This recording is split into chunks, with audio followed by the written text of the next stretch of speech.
देखो नाज़रीन, इस एपिसोड में हम आपको बताएंगे कि उस्मान साहब की करारगाह पर रात को सिपाही जंगी तैयारियों में मसरूफ होते हैं तो तुरहान बे पर एक गैर मुसल्लह शख्स जो हमले कर रहा होता है और तुरहान बे भी उस सिपाही को उड़क फुड़क कर फेंक रहे होते हैं और फिर उठाकर ज़मीन पे मारते हैं।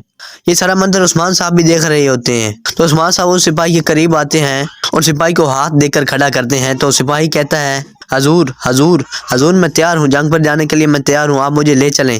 तो उस्मान साहब उसकी बात को गौर से सुनते हैं और कहते हैं, माशाल्लाह, अरे माशाल्लाह, इस सिपाही में दिल है, इस सिपाही में बहुत बड़ा दिल है, इस सिपाही में जो हर बहादुर के दिल में धड़कता है, जो सिर्फ फतह के लिए धड़कता है, जो सिर्फ और सिर्फ फतह के लिए। तो उस्मान साहब उसे शाबाश देते हैं और कहते हैं, मेरे सिपाहियों, मैं जानता हूँ आपके सामने मुश्किलात भी आएंगी, बहुत मुश्किलात आएंगी।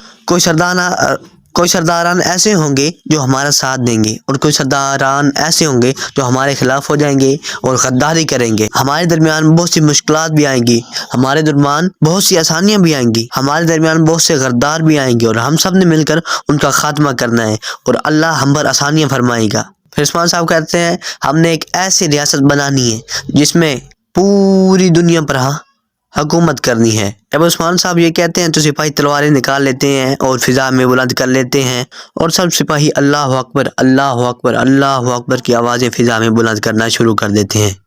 तो फिर उस्मान साहब सिपाहियों से पूछते हैं, किसका दिल खुदा के लिए धड़कता है, किसका दिल खुदा के लिए धड़कता है, किसका दिल खुदा के लिए धड़कता है। तो सब सिपाही तलवार फिजा में बुलंद करते हैं और कहते हैं, अल्लाह अकबर, अल्लाह अकबर, अल्लाह अकबर। दूसरी जानिब अलाउद्दीन, मलून खातून, बाला और आलगन यना शहर में मौजूद होते हैं।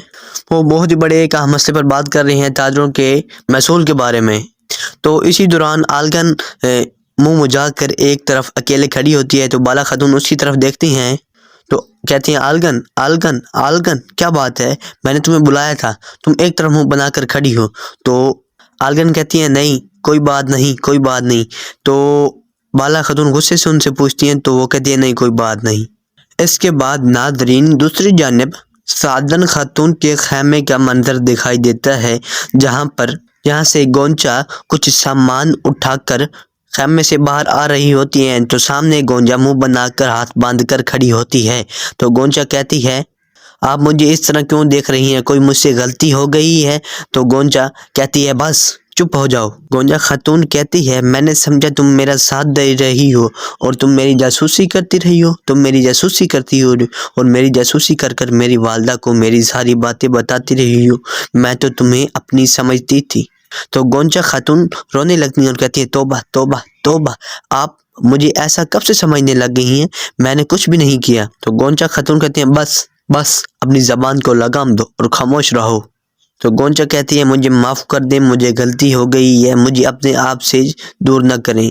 तो गोंचा खातून कहती है, आज के बाद तुम मेरे आसपास और मेरे इर्द गिर्द नहीं नजर आओगी। गोंचा रोने लगती है और कहती है, मुझे अपने आप से दूर न करें। तो वो कहती है, मेरा यही फैसला है। और ये कहकर उसे कहती है कि दफो जो। गोंचा इसी दौरान खैमे से बाहर जाने लगती है तो ऊपर से सादन खैमे में दाखिल हो जाती है। गोंजा, ये क्या बात है, तुम यहाँ क्या कर रही हो। तो वो कहती है गोंजा खातून कि मैं गोंचा से काम के बारे में मालूमात लेने आई थी। ये कहकर गोंचा खातून वहाँ से जाने लगती है। तो सादन खातून उसे कहती है, आज फिर तुमने मेरी नाफरमानी कर दी है, मैंने तुमसे कहा कि मेरी इजाज़त के बगैर तुमने अलाउद्दीन से नहीं मिलना, तो आज फिर तुम मेरी इजाज़त के बगैर, मुझसे पूछे बगैर, मेरी खिलाफ वर्जी, मेरे हुक्म की खिलाफ वर्जी करते हुए तुम अलाउद्दीन से मिलने गई। अगर मैं थोड़ी देर भी वहाँ पर ना पहुँचती तो तुम सब कुछ बचा देती अलाउद्दीन को। तो इसी दौरान गोंजा खातून कहती है, मैं बताने ही वाली थी कि ऊपर से आप आ गई, मैं बता देती। तो सादन खातून कहती है, अगर तुम अपनी मन मर्जी ना करती, अपने दिल की तुम ना सुनती, तो आज मैं तुम्हें दुल्हन वाले कपड़े पहना कर तुम्हारी एक अच्छे से सरदार से तुम्हारी शादी कर देती, जो याकूब साहब के जहन में था। तो गोंजा सादन खातून के पास आ जाती है और कहती है, वालदा आप ये क्या कह रही हैं। तो सादन कहती है कि ऐसा ही होगा जैसे मैं कह रही हूँ। तो गोंजा गुस्से से बाहर की जानब चलना शुरू हो जाती है और ये खैमे से बाहर चली जाती है। इसी दौरान गुगलू खान गंजल में गश्त कर रहा होता है। तो इसी दौरान ऊपर से कारा बेला जोश आ जाता है جو کہ گھوڑے پر سوار ہوتا ہے، وہ گھوڑے سے اترتا ہے اور گوگلو خان کے پاس آ جاتا ہے۔ کہتے ہیں امیر گوگلو خان، سلطان گوگلو خان کا نیز سے خبر آئی ہے کہ عثمان کا بیٹا برہان کنیز میں موجود ہے۔ تو یہ کہہ کر وہ خاموش ہو جاتا ہے اور گوگلو خان زور زور سے ہنسنے لگتا ہے اور کہتا ہے یہ تو بہت ہی اچھی خبر ہے، یہ تو بہت اچھی خبر ہے، واہ۔ تو کارا جلوس پھر کہتا ہے برہان اکیلا نہیں ہے، اس کے ساتھ تک فورٹ کی بیٹی اولوفیرا بھی ہے۔ تو یہ سن کر وہ گوگلو خان اور ہنسنے لگتا ہے اور زور زور سے ہنسنے لگتا ہے، اور گوگلو خان کہتا ہے کارا جلوس مجھے برہان اور تیک فورٹ کی بیٹی ہر صورت میں چاہیے، جاؤ اور انہیں پکڑ کر لاؤ۔ یہ باتیں سن کر کارا جلوس وہاں سے روانہ ہو جاتا ہے اور برہان بے اور تیک فورٹ کی بیٹی کو لینے چلا جاتا ہے۔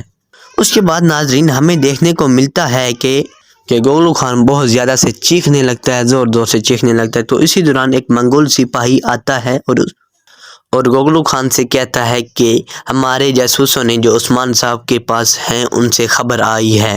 منگول گوگلو خان کو چٹھی دیتا ہے اور وہ چٹھی کھول کر پڑھنے لگتا ہے تو کہتا ہے بہت خوب، بہت خوب، بہت خوب، عثمان کو معلوم ہے کہ ہم کنیز جا رہے ہیں۔ اس کے بعد ناظرین ہمیں عثمان صاحب کی قرارگاہ کا منظر دیکھنے کو ملتا ہے، جہاں صبح کی اذان ہو رہی ہوتی ہے اور سپاہی وہاں پر گشت کر رہی ہوتی ہیں اور کچھ سپاہی قرارگاہ پر جنگ کی تیاری کر رہی ہوتی ہیں۔